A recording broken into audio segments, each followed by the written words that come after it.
LYTRO ILLUM has a very modern and intuitive touch-based interface. Let's explore how to use its standard camera functions such as capture, playback, and settings. The first time you turn on LYTRO ILLUM, you will be guided through an experience to set up your camera. Let's dive deeper into LYTRO ILLUM's interface. The very first screen you see is Capture Mode. Capture Mode is a large, live view image of your scene. On the right is the menu bar. To its left is the depth scale.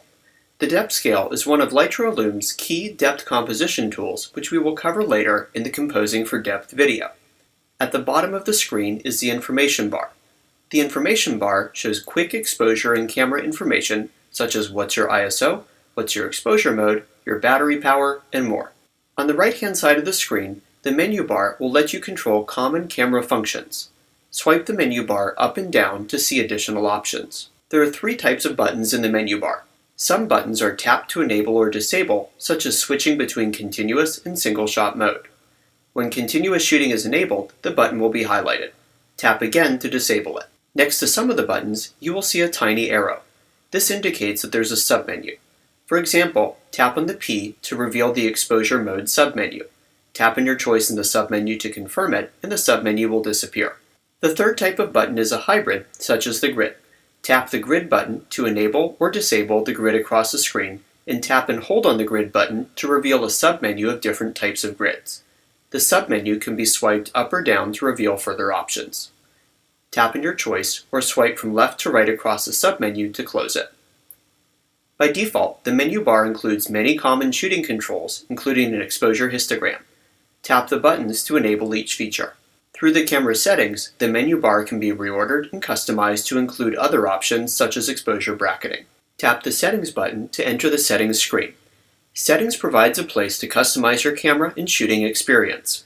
For example, you can adjust the screen brightness, enable or disable sounds, and turn the exposure clipping display on or off. As you scroll through the screen, you'll see additional options such as iOS Connect, which allows you to turn LYTRO ILLUM into a hotspot for the LYTRO mobile app to share on the go.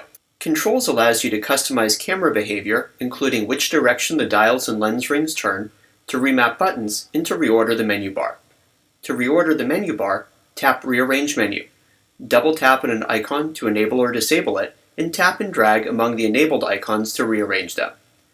To exit settings, either use the controls at the top left to return to capture mode, or press the shutter button halfway. Playback mode is where you can review your pictures. Either tap the playback button at the top of the menu bar, or swipe across the screen from left to right to enter playback.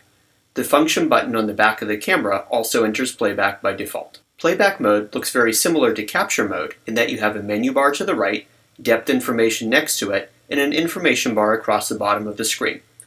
The information bar will show you exposure information for the current picture. As you view your pictures, LYTRO ILLUM will generate refocus information so that you can tap to refocus and see depth information right on the back of the camera.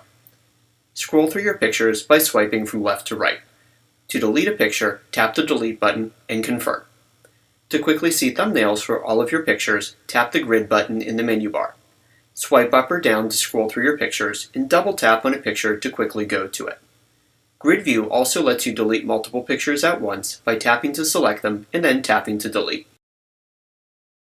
To return to capture mode, either tap the camera button at the top of the menu bar or press the shutter button halfway. To take our first picture, let's start by focusing on our subject. To focus on it, either tap on it on the screen or place the center of the frame over the subject and press and hold the autofocus button on the back of the camera. The autofocus button always uses the center autofocus point. Let's confirm our exposure by looking at the information bar in our histogram. In this case, I'm in program mode, which means that I can only change my exposure compensation. To do this, I can either use the back dial on the camera, or, if you look in the information bar, you will see a box around the exposure compensation information. Tap on that box to reveal a ribbon on the screen. Swipe this ribbon left or right to choose a different value for exposure compensation, and tap outside the ribbon to confirm the value. Now that we've set our focus and exposure, let's press the shutter button and take our first picture.